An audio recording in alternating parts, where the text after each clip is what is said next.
Good morning again, and Happy New Year again. Friends, this morning we're going to begin a whole new worship series. Epiphany, the feast day many will observe tomorrow, is a special time in the life of the church.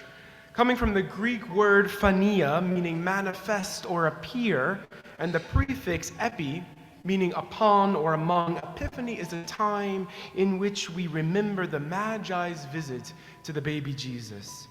It is then all about revelation and clarity and discovery. It's about focus and good news and vision. At First Congo this year, we will enter into the power of Epiphany by focusing on a specific theme: having less to do more. For the next several Sundays, then, we will consider the spiritual power that lay in simplifying, clarifying, and specifying. Today's scripture reading comes from the Good News according to Matthew, chapter 2, verses 9 through 12. When they heard the King Herod, set out, there ahead of them went the star that they had seen in the east, until it stopped over the place where the child was. When they saw that the star had stopped, they were overwhelmed with joy. On entering the house, they saw the child with Mary, his mother, and they knelt down and paid him homage. Then, opening their treasure chests, they'd offered him gifts of gold, frankincense, and myrrh. And having been warned in a dream not to return to Herod, they left for their own country by another road.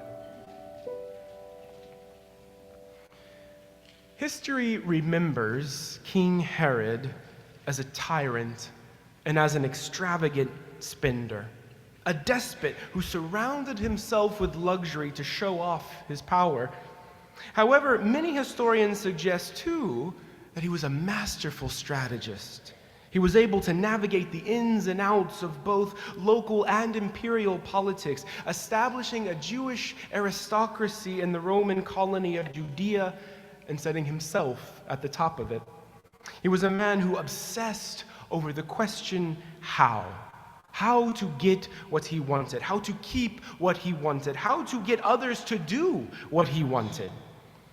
In today's reading, the Magi, those wandering wise ones, have just visited Herod.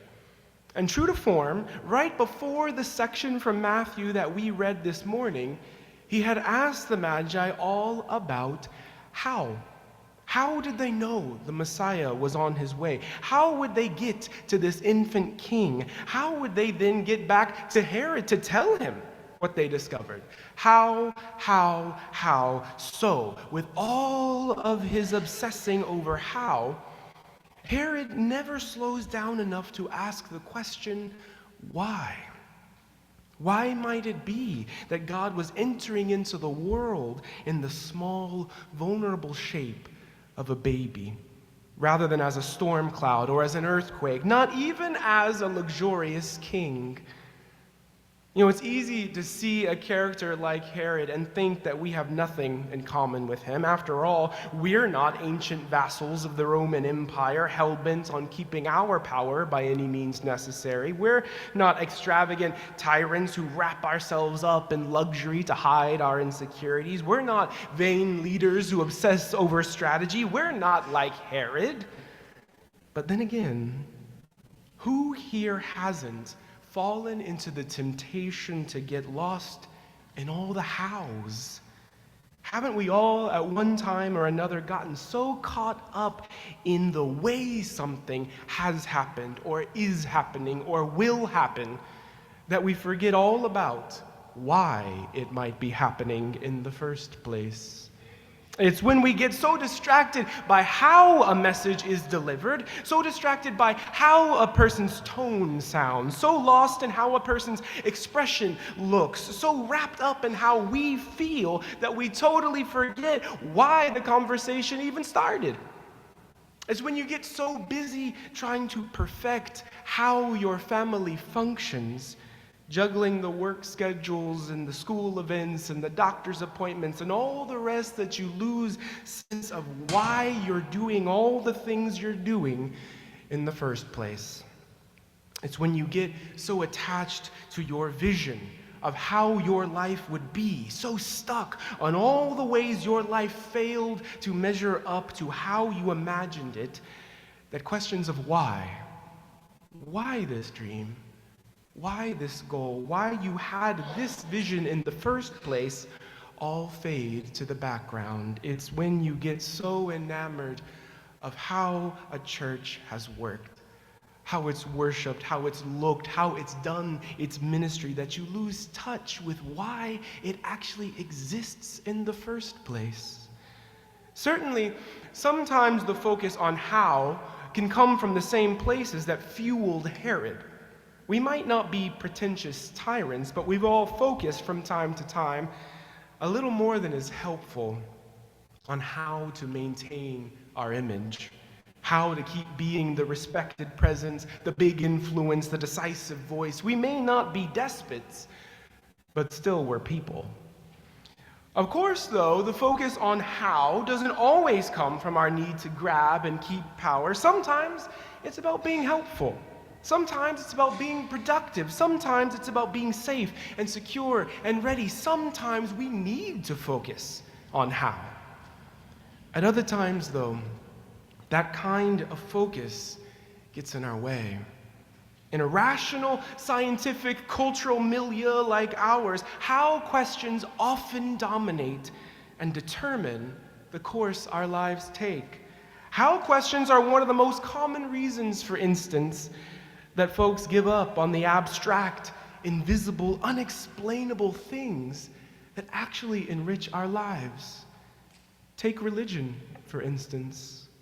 How-type questions are one of the most common reasons that people give up on religion altogether. How did a single boat hold every single species of animal? How did a man get swallowed up by a whale and survive? How did a virgin give birth? How did a dead man rise from the grave? How, people will ask me at parties, in emails, at the grocery store. How? Questions to which I almost always respond, often to their surprise and frustration, I don't know. Sometimes I get into a monologue about metaphor and poetry and expansive approaches to reading the Bible, but then other times I tell folks that I'm not religious because religion makes sense. To be honest, I'm not all that distracted by the hows of religion because I am enamored and delighted and captivated by its why. And that why is no more complicated than this. Human beings, sometimes clumsy, sometimes wrong, sometimes tender and delicate and beautiful attempts to connect with the invisible power and love some people call God. That, so often though, isn't good enough in a culture of how. When we're stuck in that place, when we're too attached to that particular orientation, much more than just religion falls onto the chopping block. Everything that's unclear, unknowable, and unfit to meet the standards of how is liable to get cut. Love, truth, justice, history, memory, anything that cannot be measured, nailed down, and controlled with an objective procedure is liable to get contorted into something else, something flat and false, and a whole other kind of fragile.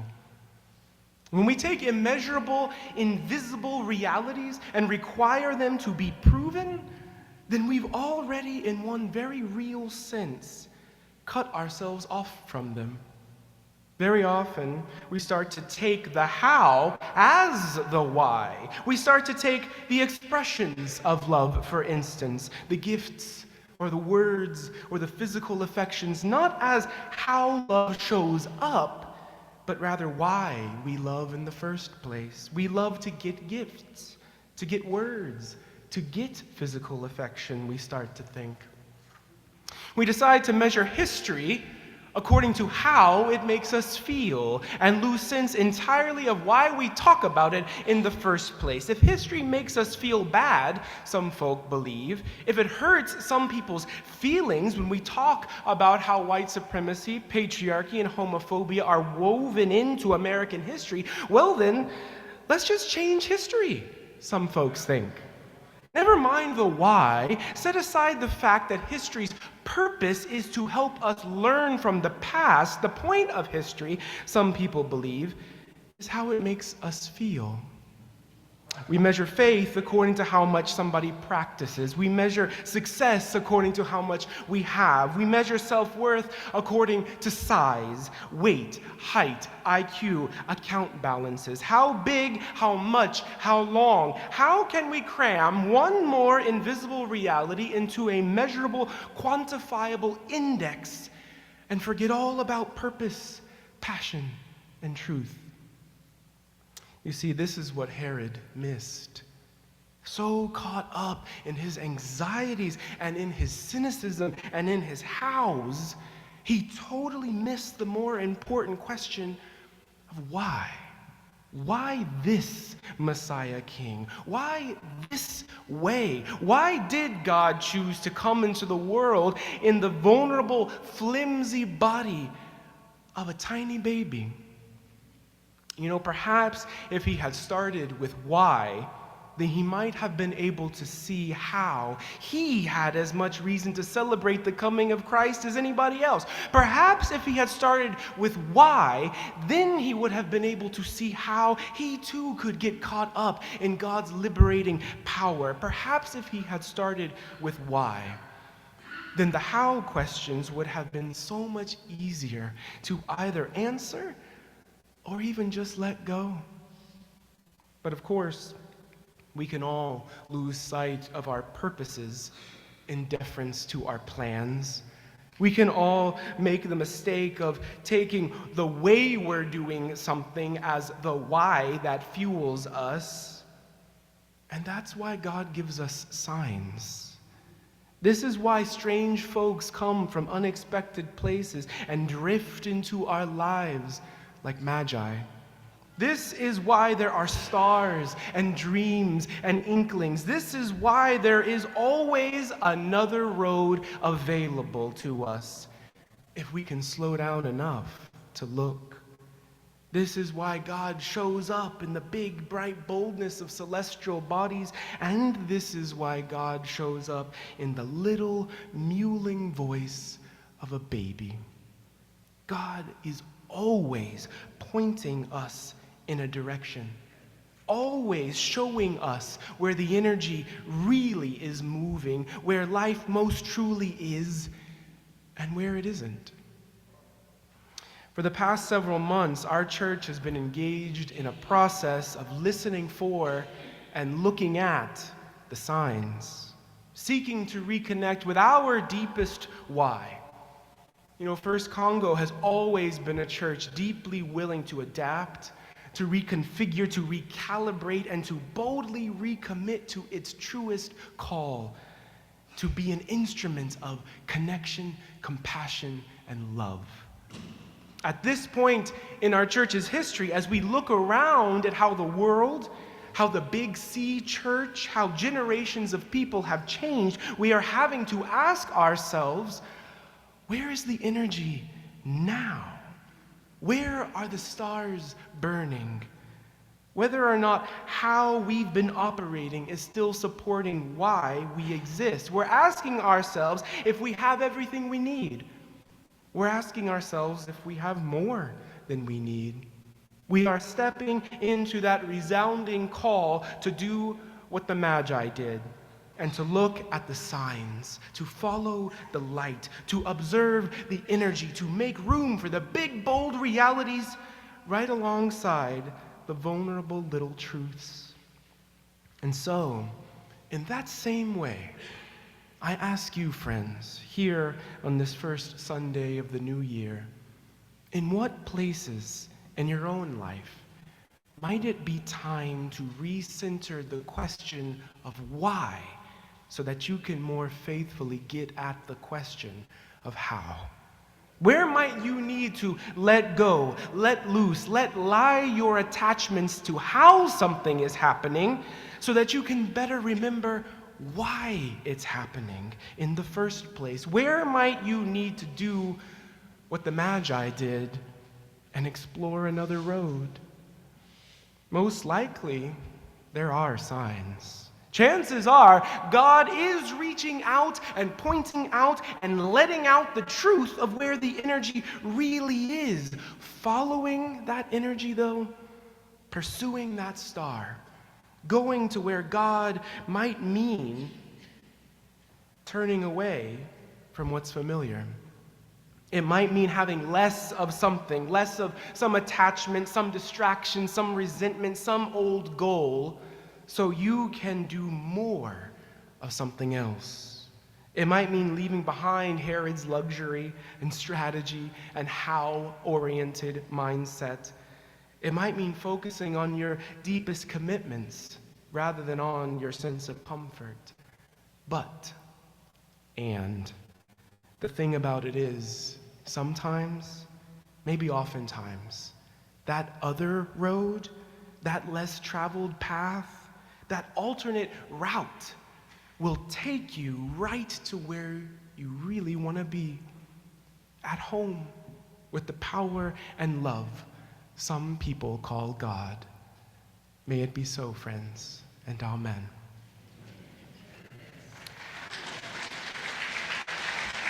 We now worship God as we present our offerings.